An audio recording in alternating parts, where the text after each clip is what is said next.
Here from the Working Fans Podcast. And at the Working Fans Podcast, this is just a podcast that three lifelong fans created to have a place to talk comedy and pro wrestling. Now, our comedy podcast releases every Tuesday, while our wrestling podcast releases every Thursday. We release bonus episodes under the moniker Working Fans Presents every now and then. You can find us on Apple Podcasts, Google Podcasts, Spotify, Breaker, any major podcast provider. The important thing is just please like, rate, review, subscribe wherever you listen to us. Now, we have started a new thing. We are now on Amazon and Audible. So those episodes release every Monday. And that's kind of going through the archives and just releasing our old episodes into new areas. So if you want to live through the process with us again, take that journey with us again, you can find us over on Amazon and Audible. Now, if you can't get enough of us in the audio form, check out our YouTube. It's youtube.com/C/Working Fans Wrestling Pod, or just search Working Fans Podcast on YouTube. We have the whole archive is up there. And if you listen to the Working Fans Podcast, you are more than familiar with the 531. That is our signature segment where we take your top 5 lists on a particular subject, vote it down to a top 3, and then debate it down to a top 1. Now, guys, if you want to hear 3 guys talk shit about comedy, wrestling, life, anything, you will enjoy the Working Fans Podcast.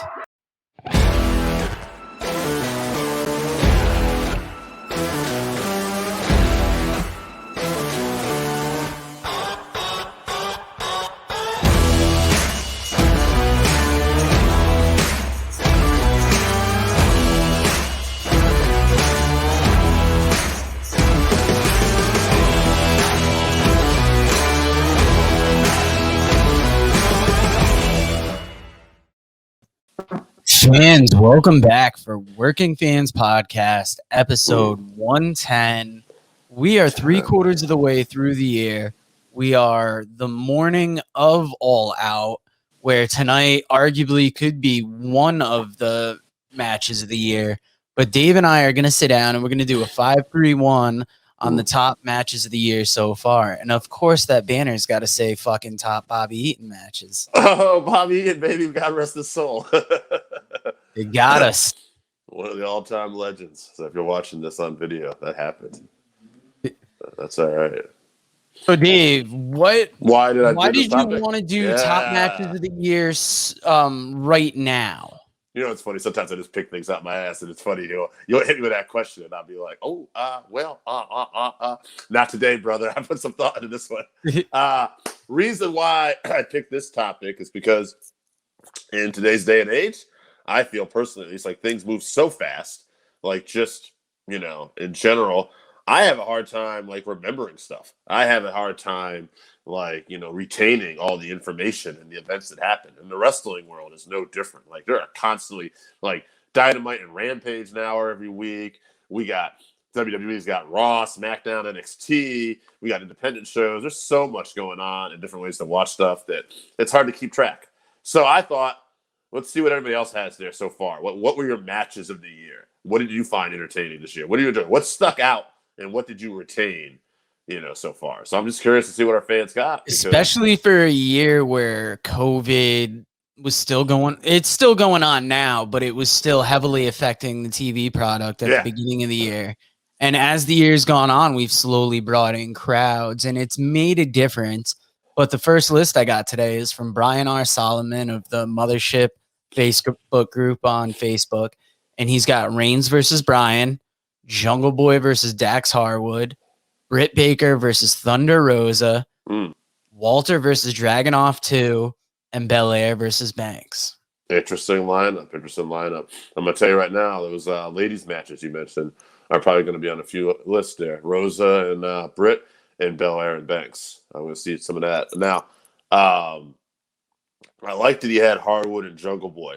that was one to kind of see. I didn't remember that one, but that's a very good match that he mentioned there, and I think that's going to be some of the fun of this. Now, I'm going to give you two lists real quick because one gentleman who hit us up on the Working Fans Facebook page, he just sent this in. Peter Vincent Lagani. He said, number one, Dragunov versus Walter for the NXT UK Championship, and that's all I got right now. Well, that's all he got because he didn't get back to me with nothing in time. So if you listen to this, Peter, that's you. That's what you got. That's okay. We appreciate you getting what you did. I saw somebody else put they could just watch that match 5 times and they'd be fine. So it's going to show up, and it did leave a heavy mark on 2021. It's, it's also maybe a little recent biasness too, because that match is very recent at a lot of stuff on our list. That being said, the first one was amazing, and that one was also amazing, so I think it would be on there no matter what. But plus the title change, that was unexpected, so that gives it another level of being like a match of the year. Which is a great little thing you added there too, because nowadays too there are so many more title changes than years before. But that was like a championship reign that was like from the 70s or 80s or something. Like that reign went for 3 years. That's unheard of. Yeah, and that was one that, like, even though you might have been able to see it coming just because of like the feud, it surprised a lot of people. Right. And I mean, like you said, you don't get those 3-year title runs anymore. And it could be, given the new state of the upcoming NXT, that maybe bringing Walter in every now and then, he won't be featured as much. But it's going to be interesting to see going forward where NXT and where NXT UK, kind of how they are after that change. I don't feel like NXT UK is going to be as affected right now as much because they're still dealing with COVID issues and stuff down there. Everything's still empty arenas and stuff like that, which is why I was glad they brought Walter Dragunov here. The Performance Center is small, or the Capital Combat Center, whatever they're calling it now. But like it's still nicest to have people responding and reacting to that match. That being said, I'm kind of curious what the new NXT look will be. I know people are already kind of like condemning it, but I'm curious. You know what I mean? Like, hey, let's just see what it is. Little sidebar, you got me down there, but yeah, just like, I mean, I'm not a big fan of the couple things I've heard is that they want to light the arena more. Yeah. Which is something different, but I kind of like that darkened arena because it makes you think back to the early 80s wrestling where you could see the first couple rows and then you can't see much beyond it. But WWE has a certain way of filming their stuff, and I guess it was bound to happen that NXT would eventually be pulled in line with all that. Yeah. Well, I mean, it's funny. Those are interesting things, right? Production changes and whatnot. But at the heart of the matter, like, what do we really want? We want good wrestling, right? We want good wrestling. We want good storytelling. So that's where I'm curious. Will there be a change? Now, I have to say, in the beginning, my guess is this is going to be a launch. So we're going to be seeing something. All right, we're going to see something on that debut show, which is the 14th. Now, will it be awesome? Will it suck? We don't know. But you know what? That creates a little bit of buzz. So at least for that debut show, it's like, all right, what do you got? What are you bringing to us? So I'm curious. Now, talking best matches of the year and a fan of NXT, Jesse from New Hampshire has sent us a list here. And he's got Walter versus Dragunov, TakeOver 36. Funny you talk about COVID at the beginning of the year because this might be one of the few cinematic matches that makes it. But Darby and Sting versus Starks, and he's got Willie Mack cinematic. I think he means Brian Cage. And then we got Briscoes versus Briscoe, the farm match, another great cinematic match that happened this year. Then we got Moxley versus Nagada, AEW Dynamite. I actually really did like that one. And Cameron Grimes versus LA Knight, NXT 36. And Jesse also added he thought about putting Aldis and Murdoch from NWA 73 on there. Now, that was a match that just took place over the year, but what a great story. What a great back-and-forth match. And I actually thought about doing it myself. I thought about putting it on there, but there are so many matches this year that happened. Like you said, the Briscoe versus Jay versus Mark on the farm. That was a standout. And that was one of those things where usually as fans, when we watch Ring of Honor, we're left wanting something. Like I've complained about how when they return to arenas, they didn't quite fill the presentation field that they had. But when they do cinematic matches, when they do video packages, shit, just the way they're doing Jonathan Gresham's pure title run, where the last time I watched, he had won 12 matches with 12 different finishes.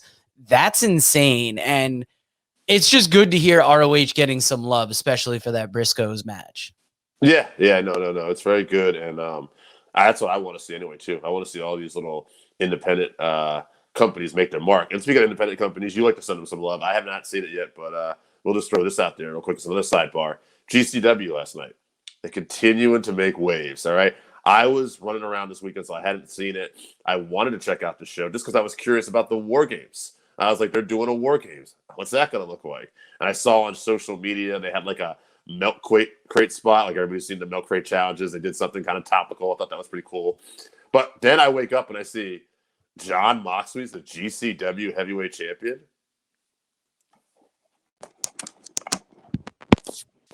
I was blown away. Yeah. And I thought to myself that Cardona was really kind of killing it with that belt. And I really loved the angle they were doing. But, what better way to surprise me than Jon Moxley, of all people. Jon Moxley, we've watched in Bloodsport this year. We watched in New Japan when he was the U.S. champion for a while. Obviously, we've seen him in AEW. He's killing it. Jon Moxley, man. Fucking MVP. I love this guy. I know, and I even want to mention that Moxley versus Kojima on All Out tonight has been kind of, some people have been disappointed. They wanted to see Tanahashi in that spot. But with New Japan, you're going to get kind of who they give you. And Nagada wasn't a bad matchup, and Kojima also is not a bad matchup. It's going to be, we saw him pop up in Impact and do some things. Yes. And I think him versus Moxley will be a sleeper match on the night. Definitely. And they had a little bonus on, they gave it an extra AEW Dark last night. And one of the things they had there is they had a little press conference with Kojima and Moxley getting into it as well. And Moxley putting over that he's a former IWGP heavyweight champion and All Japan Triple Crown champion. And also, by the way, for that, people watching the show tonight, too, I know they probably won't hear this till later, but they even did an angle on this extra AEW Dark where Julia Hart was attacked. And then Blue Sky, I want to say the lady's name is, had a match with Red Velvet, and she's from the Illinois area. And she lost a very competitive match. And then Tony Khan said, hey, you want to be in the Casino Battle Royal? So they actually cut a little angle there, too. So shout out to those AEW Darks once in a while. They're not necessarily must-see viewing all the time, but they will throw you little bones here and there if you watch those shows. Yeah, they're not must-see, but they are part of, like, the overall programming arc. You get things like, you got the Max Caster rap from a couple weeks ago, probably like a month ago now, that got him off of Dark. You'll get sleeper matches that are great. And like you said, they are, as time has gone on, they've started incorporating storylines and started advancing stories through Dark, which I like. So it's kind of like, if you watch everything, you get this complete picture. But if you only watch like Dynamite, Rampage, you get most of it. And one more thing, too, just before we get back to best matches, is AEW is going to be on our list, too. And I think they're killing it right now. That countdown show they did last night as well. I'm watching it, and in the first few minutes, it's like first 2 minutes, Jim Ross is interviewing Punk, and Punk is saying, what great it is to kind of be here working with you, and it's like, yeah, we did this before, but not under the circumstances. And Ross says that the thing in Chicago he was privileged to be on, because, Ross took over commentary that night for Rampage because I think Jericho was selling the effects of what happened with MJF, and that was, they put him in that spot. And it was interesting because Ross said that was the biggest moment and his most memorable moment in Chicago, including Foley getting tossed off the cell because that happened in Pittsburgh. So I don't know why I said that. But the point is, he said that made him love wrestling again. That made him fall in love with wrestling again, which is an interesting comment by Jim Ross on this show, that he's telling you, maybe I liked wrestling, but now I'm back in love with it. And this is it. And Punk looks legitimately humbled. So these other shows, I guess the whole point of this is Dark, countdown shows. Check them out once in a while, people, because you find some gems in there. I know you've always talked big about the road to that used to be on YouTube a lot. They don't that do would them as much feature now, like but the they lead are. up to an event. Yeah, and it's AEW's production value is right up there with ROH. And I think it's interesting to note that it was within the last couple of weeks, Jim Ross has talked about coming off of commentary full time, maybe just doing the special events and possibly transitioning more to like a backstage interviewer or a behind the scenes role, which I think at this point for Jim Ross would be good because he's still a legend. None of us can criticize what he's done, but I think more and more we see mistakes on major shows. Sometimes it also doesn't seem like his heart is necessarily in it like it used to be. But I mean, like you just explained with that Punk thing, right? Maybe it's just not enough big moments to really pull him in. And I think Punk has been big enough to bring in lapsed fans and fans that were doubting AEW up until this point. And it'll be interesting to see. Like, I haven't really noticed anything in the last week or two since that Punk thing. It'd be interesting to look at Jim Ross's work maybe in a bubble in those last couple of weeks since Punk's stuff. But to piggyback off that real quick too. Oh, I heard him call it was either a luchador or a team. Oh no, it was a ref. Because I was barely paying attention to the episode, and Jim Ross kept harping on referee Mike Posey. And I was like, it kind of looked like the old ROH referee to me. And then I look up, and sure enough, Excalibur corrects him in the next sentence. Like, oh, that's Paul Turner. And it's little things like that by this point, at least the refs you got to be able to get right. Like luchadors, moves, those things are kind of fluid, but I mean, refs. Well, wait a minute. Now, I will say this too, in fairness to everybody involved in that here. The only body I heard Eddie Kingston on AEW Dark Elevation take Shivani and Big Show to task for not knowing some of the moves. And I forget, Shivani joked, well, Excalibur didn't tell me. He's like, well, I'm not talking to Excalibur. I'm telling you what that move is. And I wish I could remember what it was. But I was going to say, actually, what I was just going to say was, regardless of Jim Monday announcing, if he did want to take a backseat, I think one of the things he still excels at is these interviews. Like that interview he did with Jericho, where he made it, personal, where he talked about that. Oh yeah, the sit-down interviews he's great at. Yeah.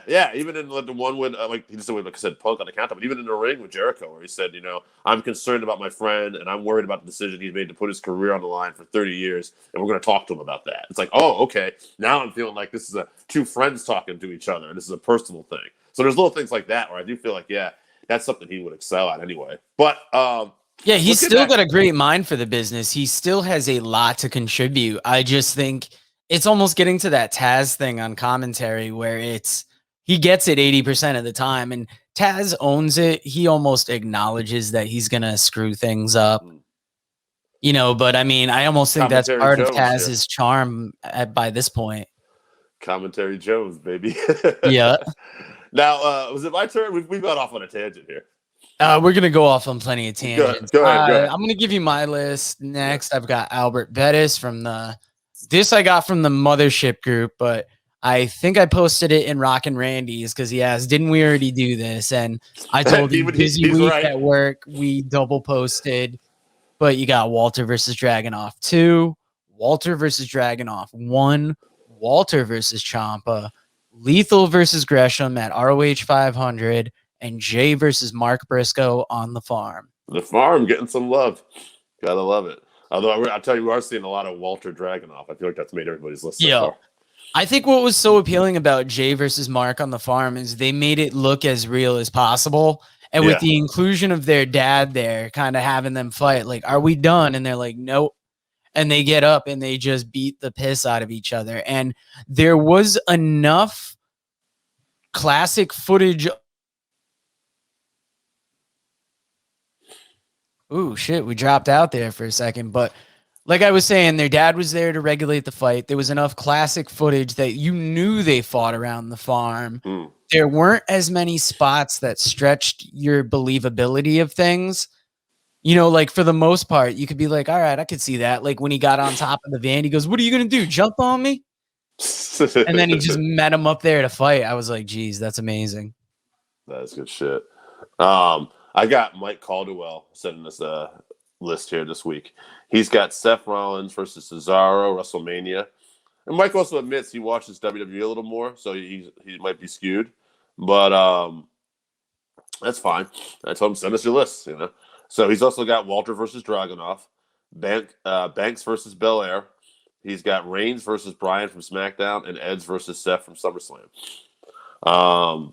I think there's going to be, I know at least with the Mothership group, since it follows Jim Cornette and Brian Last, kind of Arcadian Vanguard stuff, they are a little more anti-AEW. Mm-hmm. So some of these lists are going to be a little slanted towards WWE. And plus, I mean, it's been the major wrestling federation for 40 years. So if that's somebody's go-to matches, we're not going to fault anybody for what they watch. No, absolutely not. Later on, we've got some friends with mostly New Japan matches, and mine is like a spread over the indie. Mine's all over the place. I think there's a great mix so far, honestly. I just think the one constant so far has been Walter Dragunov, too.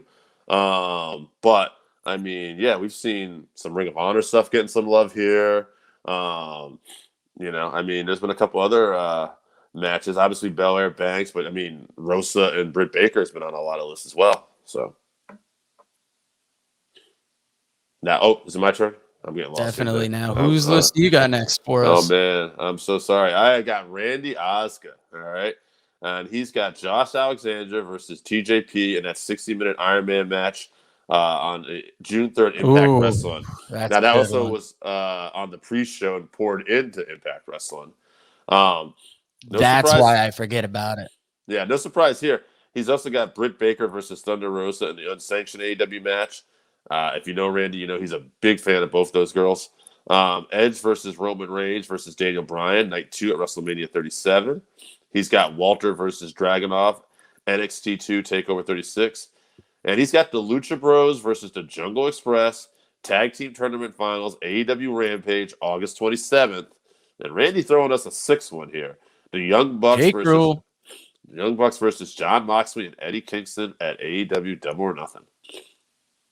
Another good match. Randy had AEW, WWE, and he even had an Impact match. So Randy breaking the mold here, giving us a little variety. And that's the thing. Like, I think Impact's going to be severely underrepresented on this match, and it doesn't mean they haven't had good matches. Like, that was a good one. God, I feel like that Deonna Purrazzo, Matthew Raywalt, the finish to that Homecoming tournament like a month ago was great. But yeah, they're not going to get nearly enough love that they should. Before you go on with that, I will tell you a little behind the scenes stuff here. I gave you some lists beforehand. I realized you had a couple lists on here. I only have my list next because if I'm correct, I believe you have Flynn, Jake. You take them then. You read those lists. I got other lists. All right, I'll read Flynn, and then you hit me with one here. All right, or we'll see how it goes. Just take it. All right, Mike Flynn hitting us with Dragunov versus Walter, Ospreay versus Shingo Takatu. How do you say that name? Shingo Takagi? Oh, maybe it's okay. Wait, what was the Ospreay versus? Ospreay Shingo, but then it's the New Japan event. The way he wrote it down, I read it as a name. Oh, Wrestling Donataku. Yes, yeah. I know who Shingo is. That's how I'm like, it's funny. Anytime you like misread a name, the big guess of the game is like, all right, who's he talking about? Yeah, but I know like we were literally talking about Shingo before, so okay. All right, that's good. All right, he's giving us the events. My bad. You got Omega Phoenix from Dynamite, Okada Ospreay Wrestle Kingdom, and Ibushi Jay White from Wrestle Kingdom. And there you go. Mike Flynn with a heavy New Japan influence on that list. In fact, Walter Dragunov only went under. Go ahead. Yep. Now, following up on Dave's pronunciation, he gave me a list from Scott from Voluntown, and I know exactly why he did, because we've got Walter versus Dragunov, TakeOver 36. We've got Will Ospreay versus Shingo Takagi, Wrestling Donataku, Rosa versus Breaker, and then Utami Hayashishida versus Sayuri versus from the Stardom Tokyo Dream Cinderella Tournament 2021. Yes, I had to practice Hayashi Shida before I recorded, and we got Moxley versus Barnett, Bloodsport 6. Well, first off, in order to give you that list because of that reason would mean I was prepared enough to do that. I assure you it was a fluke because I forgot all about that. But you are 100% correct, and I would have messed that up because I remember getting that list and go, oh, I'm going to mess that name up. Yeah, anybody that listens, they know I work in the beer business. Dave works in the bread business. It is Labor Day weekend? Yeah, watch that MMA pod. Listen to that MMA podcast. You don't know how I am about names. And just mainly with weekends like this, I mean, we are really squeezing this in whenever we can. Like, we'll usually record on a Saturday before our live show. We did not have a live show when you guys hear this past week because of the holiday weekend. And I'm not going to lie, the month of September is going to have some holes in it. AJ is not going to be here next week or this week of the show. The live show? Yeah. I think he's going to be here this week, not the following week. Yeah. And I am not going to be here the week following that because I will be live at Farm Aid in Hartford, Connecticut, checking out Willie Nelson and all other kinds of country bands. I like his brother half. Listen, as far as the audio version goes of this podcast or video, I don't know when AJ's going to be back. I don't know. Guys, it might just be the Dave and Joe show from now on. I ain't seen him in years. He told me he was going out for a pizza or something, and that man walked out of my life. I don't know where he is. AJ went out for a slice of cheesecake and never came back. What is that name of that event again with Shingo and Ospreay? Wrestling Donataku. Donataku, okay. Because I got Jake St. John next. And speaking of the brothers, the real ZSJ. Yes, he's got Will Ospreay versus Shingo Takagi from Donataku 2021. He's got Moxley versus Barnett, Bloodsport 6. He's got the Bucks and Mox versus Kingston versus Mox and Kingston, Double or Nothing. And he's got Shingo versus Cobb, Wrestle Kingdom 15, Day 2. And he's got Walter versus Dragunov 2 as well. Next list, I got Blair Krieger from the Mothership Facebook group. He's got Walter versus Dragunov, Baker versus Rosa, Cole versus O'Reilly, the first takeover match, the chamber that Daniel Bryan won, the Royal Rumble match, and I'll be damned if the Jake rule is not in effect because he's also got Sasha versus Belair from Mania and MJF versus Sammy from Dynamite.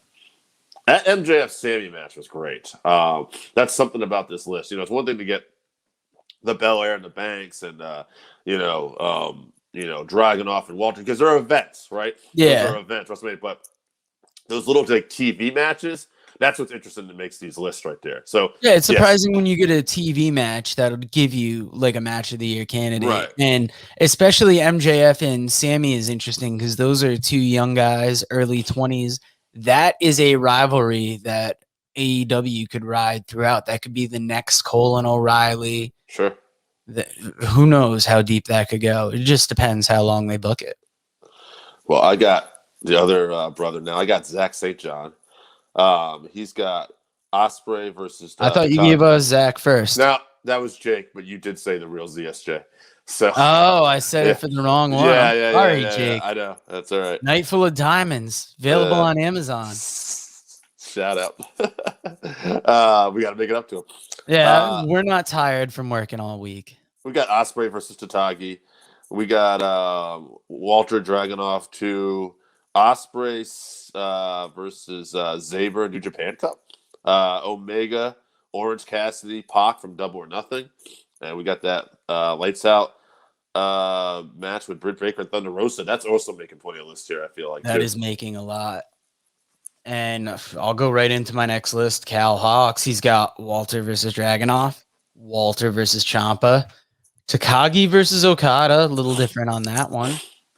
Baker versus Thunder Rosa, and Gresham versus Lethal. Nice. Ring of Honor getting some more love in there. Now, Joe, how many more lists you got here? I've got myself. All right, me too. So I'll just go right into it then. I got Walter versus Dragunov 2. I got Banks and Belair. Now, I want to say something about Banks and Belair. I know it's made some lists and stuff here. Reason why it made my list was because it was one of the more emotional matches I've seen. Just Two African-American females main eventing WrestleMania. Big moment. You could not. Belair was having trouble, like, not crying throughout this thing. Banks was a little emotional as well, but they pulled it together and they had an awesome match, which did make us a little pissed off as to why, WWE kind of shit on her title reign when Becky came back and took it away from 28 seconds. But that's another topic. But anyway, that's I know. I wonder what's the difference between those two competitors that might make the title come off so quick in WWE. That's so interesting you bring that up. Anyway, continuing on. More women make my list, as I also had some love for Britt Baker and Thunder Rosa. I think this is Britt Baker's best match ever. I think Britt has really stepped up her game. She was awesome on the mic, and she's put some great matches. But her match with Rosa, absolutely off the charts. I think it's the best match of her career. How far has Baker come in 2 years from going to tag the wrong Japanese girl to now she's on top of the division? Yeah, it's incredible. I also put Moxley and Barnett and Bloodsport 2 on there because I just thought it was something different, completely different animal. Bloodsport 6. Oh, yeah, 2. I think I was writing this down, and I saw Jake and Scott had it, and I wanted to be as well in my little notes. Anyway, and also finally on my list, I went with a TV match as well. Hangman and Dark Order versus the Elite from Dynamite. I thought just for the fucking entrances alone and the crowd, that son of a bitch was amazing to watch. And it was cool seeing them do something different too for their entrances. Yeah, absolutely. And that's one of the things I think that makes Dynamite so fun. And yeah, that's what I like about AEW is that Tony Khan is not afraid to license the music to make the moment. Whereas the WWE will create their own music so they don't have to necessarily pay. I mean, money-wise, it might not be the most prudent thing, but I really think it makes for the moment when you can get, like, if Punk wasn't coming out to Cult of Personality, if they didn't come out on that entrance to, like, that Jock Jams music, I don't think the segment wouldn't have hit to the degree that it did. Yeah. But that's just a little thing on Tony Khan's licensing. Now, my list, no surprise, Walter versus Dragunov 2. I have Steve versus Colby Carino. If you have not seen this, you got to go on IWTV, use the code BTSPOD. You'll get a 7-day free trial. And then for every month that you stay on, the Between the Sheets podcast gets a little kickback. It's not our code, but you get IWTV, and a podcast that is doing something worth supporting gets some kickback from that. That's where I saw Steve versus Colby Carino. Steve, he's feeling good. And from what I heard on, I want to say post-wrestling, this was the best he's been feeling. And if he was going to get a match in with his son, it was going to be right now. The WWE allowed it.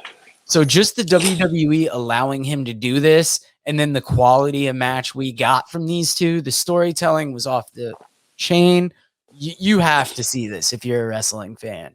Sure. 3, I've got Cardona versus Gage, where Cardona won that title because it was a typical, I would say almost typical Gage GCW match, but the heat Cardona had and just the whole title run, everything coming off it, I just thought it was amazing. Gage's entrance, it was the biggest audience the Showboat Casino has had, and they went nuts. I've got Moxley versus Barnett, Bloodsport 6, because that match was, we've been waiting for it for a year. We finally got it. I think it lived up to the hype, and it makes Bloodsport one of those must-see events. And my last match, Jay versus Mark Briscoe on the farm. Wow. So listening to all those, first off, you talked up Carino versus Carino pretty good, so I might check that out. Secondly, all right, going through these lists, it's very clear that Walter and Dragunov 2 are in the finals. That's a given. I've got that. I see Baker Rosa as well. I do too, man. I mean, that match got mentioned a lot, and then it was kind of interesting, right? Because it was like the Banks Belair match, the Bloodsport 6 match. Osprey Takagi. Yeah. In fact, that probably did get more votes in retrospect. That might even have got more votes than Baker Rosa. That might be right up there. So, yeah, I guess we'll have to throw Osprey Takagi in there. I think that was a lot of people mentioned that one. And I mean, it is almost a running gag on the show that the third Yeah. one in is always the first one out. But why And should this be any different, baby? and I would love to do something different. I would love to not follow that. But we I mean, have. It's happened, but yeah, it's 90% Osprey of the time. Takagi, great match. But I mean, as far as the exposure that our fans might have had, I think a lot more people saw Dragunov, Walter, and Baker Rosa. And Yeah, I so mean, this is a reason why everybody should be watching more New Japan World and yeah, keeping up with the New Japan Strong promotion that is going to be almost the US arm of New Japan. this is interesting. And also, I mean, also too, look at one of the matches we talked about possibly getting into was Bloodsport 6. So people, there's other wrestling out there too. Obviously, check it out. It's not just WWE and AEW. There's plenty of stuff out there. Yeah, I'm just trying to find a reason, like a different reason why Osprey Takagi shouldn't be in there. And I mean, to me, Walter and Dragunov just set the tone for like a brutal, brutal match. Baker Rosa too for a ladies match. That was extremely brutal. Even got some blood in it. Yeah, that's crazy. That I was gonna say also more emotion too. I think in that one to a certain extent with the ladies, just the aftermath and what it meant. Yeah, it's. I mean, I hate to say it. I feel like there's only one winner. It's Walter Dragunov too. This has to be. Sorry, guys. Yeah, I mean, you know what the music means. Walter Dragunov 2 is the winner. Dave, before we get out of here, we are recording this on the day of All Out. We might even record a little All Out review to tack on to this episode, but let's give our thoughts ahead of All Out. It's going to be happening tonight. We don't have to go through the whole card. No. Let's just talk about what we're thinking about right now in the moment. Obviously Punk Darby is clearly the match. Sidebar. I've said this on other shows, but man, oh man, if you're Daniel Garcia and 2.0, the former Everrise, how fucking excited were you to be at AEW right now? You guys went, well, not Garcia, but in particular 2.0. You were basically enhancement talent in NXT with some mic time, and now you're like feuding with Sting, Punk, Darby. So I just want to throw that out there as we let into this match. And they're aligned with the hottest young star, Daniel Garcia, who son. I've heard his name for like a year or so coming up through the indies. I swear when we talked to Brandon Thurston, he brought him up because I want to say he's out of that upper New York area. They've mentioned that, yeah. So. But I mean, geez, the year he's had, and he's another young talent where if AEW signs him, you could have another star going forward for the next 10 years, and he'd only be in his mid-30s then. I don't know if you heard this too, but 2.0 likes to call him his son. Our son, Daniel Garcia, is going to take Yes, I did see that. Was that on the AEW Dark this week? It might have been a special one that came out. It might have been on Dark. It might have been on Rampage. They've said it a couple times now, so it's definitely it's hard, especially between coming off the work week and then trying to fit in all these shows. I mean, you had Rampage Friday night. There was the special Dark, I believe, Friday. I think I watched it Saturday. And then you got the preview show. There is so much wrestling to watch, especially ahead of All Out. Now, where's your excitement level for the Kenny Christian match? I feel like they did that match a disservice after Punk came out. Like, get that thing on Dynamite or something. Yeah, so when Christian first took the Impact title off of Kenny, I thought they did an excellent job. Things were heating up, and maybe we got that. But now I think you're right. I think there's been so much going on with Punk Darby that you have to close with Punk Darby, obviously, and this just doesn't feel like a main event. And that's kind of where we were last pay-per-view, too. If you remember, we ended up doing the triple threat with Pac, Cassidy, and Omega. And I'm forgetting what closed the show right now, but that did not close the show. Now, do you think that's devaluing Kenny Omega as a champion at all, that him as a champion can't headline a show over this returning personality? In some cases, it would. I don't think that's the case here. I think it's just the case that they've had bigger stuff going into some of this. I think the last one was, if you remember, it was the, what do they call that? the big multi-tag football stadium match. Oh, Stadium Stampede. Yeah. So that was something that was special that they wanted to close with. And then this case, we got the return of CM Punk after 7-8 years. So I think it's just the circumstances. And I think Kenny's so talented, he's so good that everybody knows that. And I don't think he's being treated as a secondary champion or anything like that. Now, Pac Andrade, not a match anymore. Does Andrade keep a match? Does he still wrestle on the pay-per-view? There was talk about that, I believe. Maybe setting up with a mystery opponent of some kind. Ooh, that could lead to some interesting talk. Yeah, that would be something, huh? We got Bryan Danielson in there the first night with a match too. Oh yeah, and I mean, how have you felt about seeing Punk get physical before his match? Did you like it? Did you think they shot too early on that? Nah, it was the right level of physical. It was just, a couple punches and a GTS. I don't know. That Everrise beatdown felt like it was going on forever when they beat him down. I will agree with you there. I thought, so let me clarify. I thought the amount of physicalness that Punk put out was just fine. I thought he sold a little too much and took a little bit too much of a beating from the aforementioned guys that I'm happy for. But I also thought, I feel like this is going on a little too long. Yeah, watching that segment, I'm like, I can see him beating him down, but then I'm like, all right, 7, 8, 9. Like when you could start almost counting the amount of punches, you're like, what's going on here? Like, is somebody coming out to save him? That was a little weird, but that's the only thing in his return so far that I've been on the fence about. I'll be interested to see if Andrade gets an opponent tonight. Tag team cage match. Where are you on that? Are you excited? Who do you see winning? Is this the Lucha Brothers time? I think it is. I think I thought the Lucha Brothers were going to get a victory on Dynamite, and I thought they needed it. And the fact they didn't, I'm going to go with a little WWE style booking here, and that means that they're going to get the win this Sunday. Now that doesn't necessarily always point out because AEW does do things differently, but in this case, I kind of hope it does because I do think the Lucha Brothers deserve it. Does the cage help or hinder the match? Yeah, I heard this on another podcast as well. They were talking about that because I want to say it was on Post. It might be. I think Wrestling Observer talked about it as well, but it's like one of those things where it's such a big, tall cage that, oh God, I'm scared fucking to death to think if somebody tries like a Canadian destroyer off that cage or something like that. That thing is huge. That's the one Cody broke his foot on.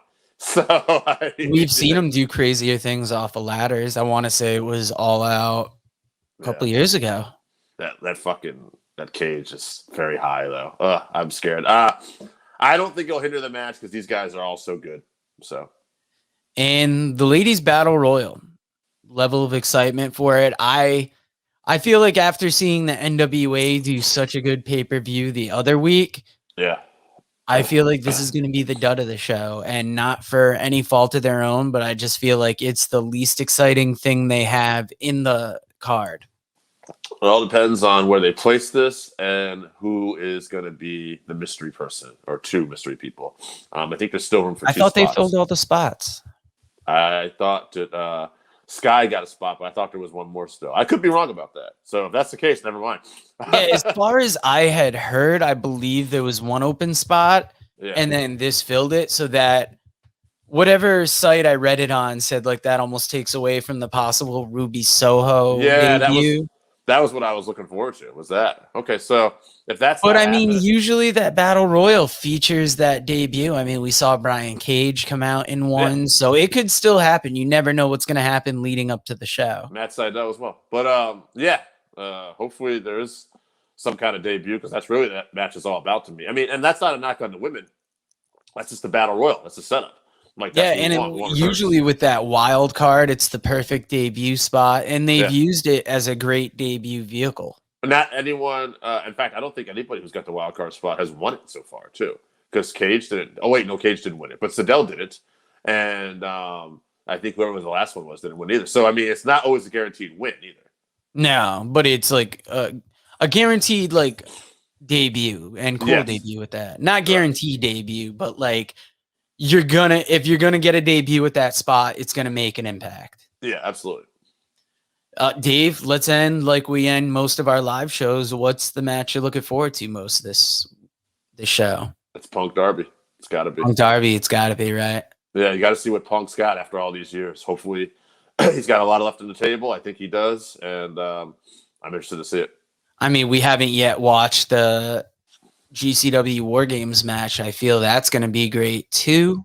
That happened last night. But fans, thank you for listening again, and we will catch you next week. And a little preview, Dave. Tomorrow's live episode this Saturday's live episode when this debuts. How do you feel? Biggest return, CM Punk this year or Shawn Michaels in 2008? They both had about the same amount of time off. Let's leave the discussion for that. So sounds good to me. Working Fans Saturday, we'll be talking Michaels' return versus Punk's return, and we will talk to you later. Later.